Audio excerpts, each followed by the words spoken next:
शिव पुराण हिंदू धर्म का एक प्रमुख ग्रंथ है, जिसमें भगवान शिव के महत्व, लीलाओं और उपदेशों का वर्णन किया गया है। इस ग्रंथ में पुण्य और पाप के बारे में विस्तृत जानकारी दी गई है। शिव पुराण के अनुसार कुछ ऐसे कर्म हैं जो अत्यंत बड़े पाप माने गए हैं। ये पाप न केवल व्यक्ति के जीवन को दूषित करते हैं, बल्कि उनके भविष्य के जन्मों को भी प्रभावित करते हैं। नीचे शिव पुराण के अनुसार 10 सबसे बड़े पापों का वर्णन किया गया है। 1. ब्राह्मण हत्या। ब्रह्म हत्या। शिव पुराण के अनुसार ब्राह्मण हत्या सबसे बड़ा पाप माना गया है। ब्राह्मणों को ज्ञान, धर्म और वेदों का रक्षक माना गया है। ऐसे व्यक्ति की हत्या करना सीधे भगवान के प्रति अपराध माना जाता है। इसका प्रायश्चित करना अत्यंत कठिन होता है। 2. गुरु का अपमान। इंसल्टिंग द गुरु। गुरु को ईश्वर का प्रतिनिधि और ज्ञान का स्रोत माना गया है। गुरु के अपमान को शिव पुराण में घोर पाप कहा गया है। गुरु का अपमान करने से व्यक्ति का जीवन दिशाहीन हो जाता है और उसे कई जन्मों तक इसका फल भुगतना पड़ता है। 3. माता पिता का अनादर। Disrespecting parents. माता पिता को धरती पर ईश्वर का स्वरूप माना गया है। उनका अनादर करना या उन्हें कष्ट पहुंचाना एक बड़ा पाप है। शिव पुराण के अनुसार ऐसे व्यक्ति को न तो स्वर्ग की प्राप्ति होती है और न ही उसे शांति मिलती है। 4. चोरी करना। स्टीलिंग। दूसरों की संपत्ति चुराना या उस पर अधिकार करना शिव पुराण में घोर पाप बताया गया है।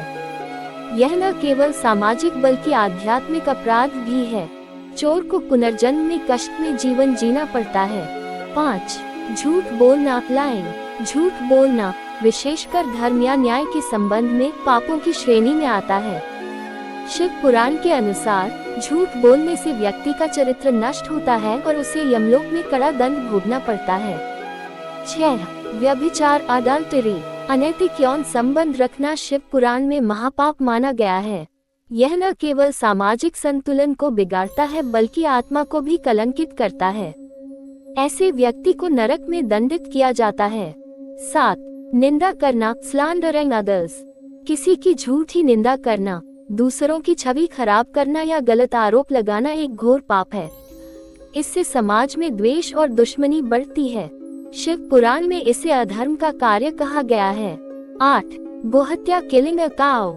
गाय को हिंदू धर्म में पवित्र माना गया है। गोहत्या को शिव पुराण में बहुत बड़ा पाप बताया गया है।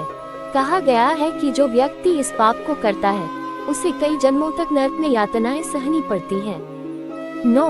धर्म ग्रंथों का अपमान। Disrespecting scriptures. वेद, पुराण और धर्म ग्रंथों का अनादर करना अथवा उनका मजाक बनाना शिव पुराण में बड़ा पाप कहा गया है। धर्म ग्रंथों का अनादर करने से व्यक्ति अपने पुण्य खो देता है और उसका आध्यात्मिक पतन होता है। 10. दान का अपहरण। Misusing charity. दान के लिए दी गई वस्तुओं या धन का दुरुपयोग करना या उसे हड़पना शिव पुराण में पाप बताया गया है। ऐसा करने से व्यक्ति अपने सभी पुण्यों को गंवा बैठता है और उसे नरक भोगना पड़ता है। इन पापों का प्रायश्चित और उपाय शिव पुराण में बताया गया है कि यदि कोई व्यक्ति इन पापों को कर चुका है तो उसे सच्चे मन से भगवान शिव की आराधना करनी चाहिए। गंगा स्नान, शिवलिंग पर जलाभिषेक, महामृत्युंजय मंत्र का जाप, उपवास और दान जैसे कर्मों से इन पापों का प्रायश्चित किया जा सकता है। निष्कर्ष। शिव पुराण के अनुसार उपरोक्त 10 पाप अत्यंत गंभीर माने गए हैं। इनसे बचने के लिए सदैव धर्म के मार्ग पर चलना चाहिए। भगवान शिव करुणामय हैं और उनकी आराधना से पापों का नाश किया जा सकता है, लेकिन सबसे महत्वपूर्ण है कि मनुष्य अपने कर्मों पर ध्यान दे और हमेशा धर्म, सत्य और अहिंसा के मार्ग पर चले।